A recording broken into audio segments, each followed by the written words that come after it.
নির্বাচন করে মানুষের ভাগ্য পরিবর্তন করা সম্ভব হবে না। এমন একটা সিস্টেমের ভিতর দিয়ে আমরা যাচ্ছি যে সিস্টেমটা আসলে আল্লাহর পক্ষ থেকে দেয়াই না। এই ব্যবস্থাটাই ভুল।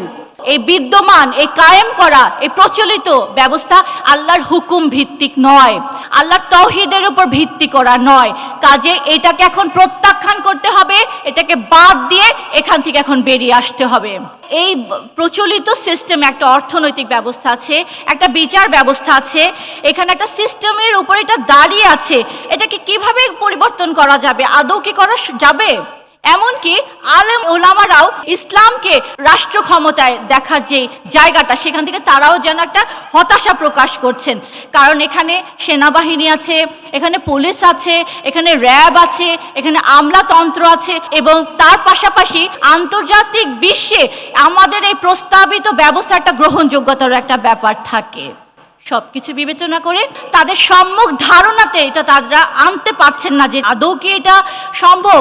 আমাদের এই প্রচলিত সিস্টেমটা একটা ধর্ম নিরপেক্ষ জীবন বিধানের উপরে দাঁড়িয়ে আছে, যেখানে ধর্মকে প্রত্যেকে নিজের ব্যক্তিগত ধর্ম হিসেবে তারা পালন করবে এবং সেই রাষ্ট্রের সমস্ত বিধানগুলো চলবে মানব রচিত আইন কানুন দিয়ে। এটাই হচ্ছে তাদের জটিলতা। এই জটিলতার কারণেই কিন্তু তারা বুঝতেও পারছেন না প্রপারলি, এবং সেখান থেকে বেরিয়ে আসার যে আমরা পথ দেখাচ্ছি সেটাও তারা সেইভাবে অনুধাবন করতে পারছেন না। এই ইসলামটা এত বছর ধরে বিকৃত হতে হতে এটা এখন একটা সাম্প্রদায়িক, সংকীর্ণ, ব্যক্তিগত, পালনযোগ্য একটা ধর্মে পরিণত হয়েছে, যার কারণে রাষ্ট্রনীতি, অর্থনীতি, সামরিক নীতি, শিক্ষানীতি সমস্ত দিককে যদি বিবেচনা করা হয় সেখানে তারা এটাকে খাপ খাওয়াতে পারছে না। অথচ ইসলামে সামরিক নীতি, বিচার ব্যবস্থা, আইন কানুন, শিক্ষানীতি, নারী নীতি সমস্ত অঙ্গন কিন্তু আল্লাহ রব্বুল আলামিন পবিত্র কোরআনে তার রাসূলের মাধ্যমে অলরেডি প্রেরণ করেছেন, এবং ইসলামের এই কনসেপ্টটা তাদের কাছে সম্পূর্ণই অজানা। আগামীতে নির্বাচন হবে এবং এই নির্বাচনের কিছু বিধিমালা আছে। যে রাজনৈতিক দলগুলো মনোনয়ন পেয়েছেন তাদেরকে বলা হয়েছে 5% নারী প্রার্থী তাদেরকে দিতে হবে, কিন্তু যে সেকুলার দলগুলো মনোনয়ন পেয়েছেন তারাও কিন্তু সর্বোচ্চ 3.3% মতন তারা দিতে পেরেছেন, এবং যারা ধর্মকে পুঁজি করে রাজনীতি করছে তারা তো একজনও নারী প্রার্থী দিতে পারেন নাই। হিজবুত তৌহিদ আমরা আল্লাহর সেই 70 দিনের কনসেপ্টটা তুলে ধরেছি, সেই 70 দিনের ভিত্তি করা যে জীবন ব্যবস্থা সেটা আমরা মানুষের কাছে, রাষ্ট্রের কাছে, সর্বমহলে সেটা প্রস্তাব করে যাচ্ছি, যার ফলে মানুষ কিছুটা হলেও বুঝতে পারছে যে ইসলাম নারীদেরকে বঞ্চিত করে নাই, ইসলাম নারীদেরকে কোণঠাসা করে নাই, ইসলাম নারীদেরকে অধিকার হারা করেনি, তাদের মর্যাদা ছিনিয়ে নেয়নি। আজকে ইসলাম প্রতিষ্ঠিত না থাকার কারণে নারীরা ধাপে ধাপে বঞ্চিত হচ্ছেন। আমাদের বাংলাদেশে ইদানিং কিছু সংগঠন আছেন যারা নারীদের অধিকার নিয়ে, ক্ষমতায়ন নিয়ে তারা কথা বলছেন এবং কাজ করছেন, এবং কিছু কিছু সংস্থা আছেন বেশ সোচ্চার হয়েই কিন্তু কথা বলছেন।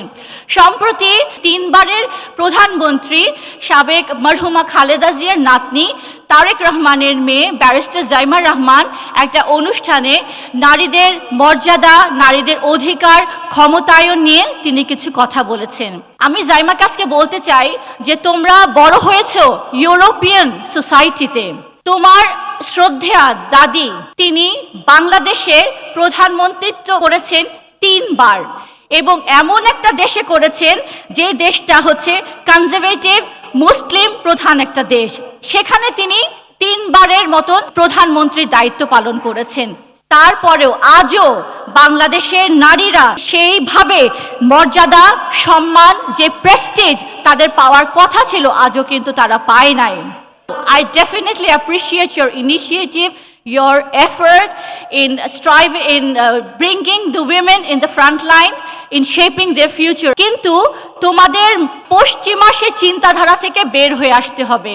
ইসলাম নিয়ে তোমাদের হীনমন্যতার কোনো জায়গা নাই।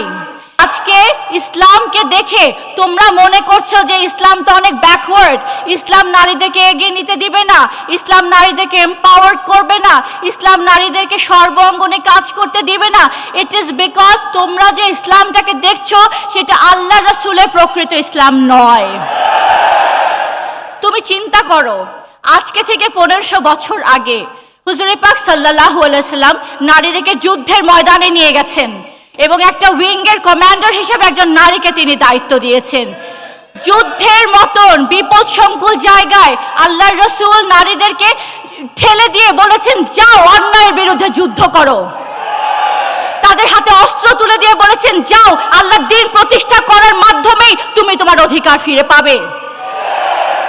কাজে ইসলাম সম্পর্কে কম্প্রিহেন্সিভ কনসেপ্ট যদি তুমি জানো, ইসলাম সম্পর্কে যদি তুমি তোমার পড়াশোনা করা হয়, if you learn about Islam, if you conceive it, only then you will be able to speak desperately with your heads high. তুমি মাথা উঁচু করে কথা বলতে পারবে, কারণ সবসময় মনে রাখবে, নারীদেরকে যদি তুমি উদ্বুদ্ধ করতে চাও, ইসলাম দিয়ে নারীদেরকে উদ্বুদ্ধ করতে হবে।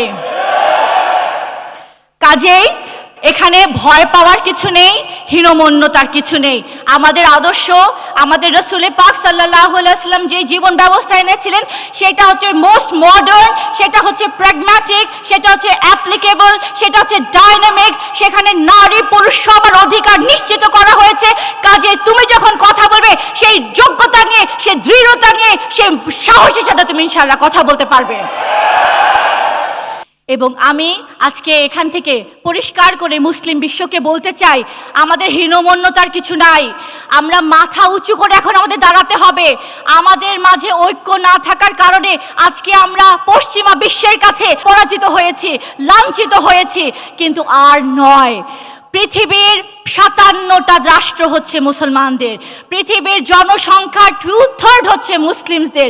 সেই ইন্দোনেশিয়া থেকে সে ক্যাসাব্ল্যাঙ্কা পর্যন্ত অর্ধেকের বেশি পৃথিবী মুসলমানদের আন্ডারে, খনিজ সম্পদ মুসলমানদের আন্ডারে, কিন্তু আজকে আমরা মাথা উঁচু করে দাঁড়াতে পারছি না। এখন সময় এসেছে ঐক্যবদ্ধ হয়ে, একত্রিত হয়ে আল্লাহর দ্বীনকে প্রতিষ্ঠার মাধ্যমে আল্লাহর পক্ষ থেকে যে দায়িত্ব নিয়ে এসেছি সে দায়িত্ব পালন করার।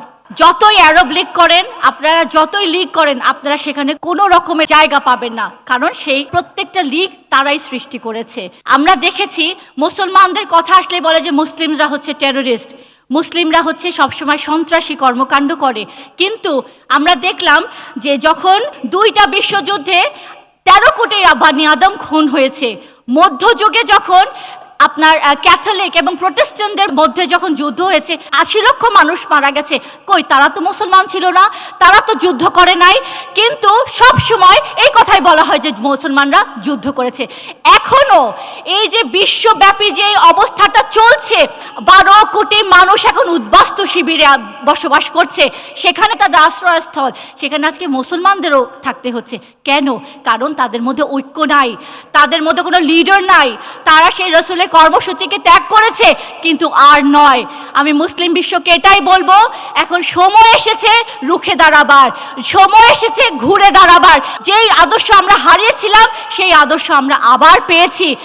পাকিস্তানে 25 কোটি মুসলমান বসবাস করছে, ইন্ডিয়াতে 25 কোটি, বাংলাদেশে 15 কোটি, এখানে তো 65 কোটি মুসলমান এই সাবকন্টিনেন্টে। কেন আমরা পশ্চিমাদের দাস হয়ে থাকবো? এই দাস থেকে, দাস ব্যবস্থা থেকে আজকে বের হয়ে মুসলমানদেরকে আবারও একটা ঐক্যবদ্ধ জাতি গড়ার নেতৃত্ব দেওয়ার মতন নেতা আমরা পেয়েছি। সে ঐক্যবদ্ধ জাতিতে পরিণত হওয়ার জন্য আমি মুসলিম বিশ্বকে আহ্বান করছি। যদি আমরা না করি, আমাদের দেশও থাকবে না, আমাদের ধর্মও থাকবে না, আমাদের কিচ্ছুই থাকবে না। যেহেতু আল্লাহর পক্ষ থেকে মনোনীত ইমাম এসে পড়েছেন, যার এই বজ্রকণ্ঠ শুধু বাংলাদেশ নয় পুরো পৃথিবীর মানুষের মনের ভিতরে সাড়া ফেলছে, যে প্রান্তেই থাকেন না কেন দ্রুত এসে আল্লাহর মনোনীত ইমামের নেতৃত্বে সবাই ঐক্যবদ্ধ হন, তবেই আমরা বাঁচব।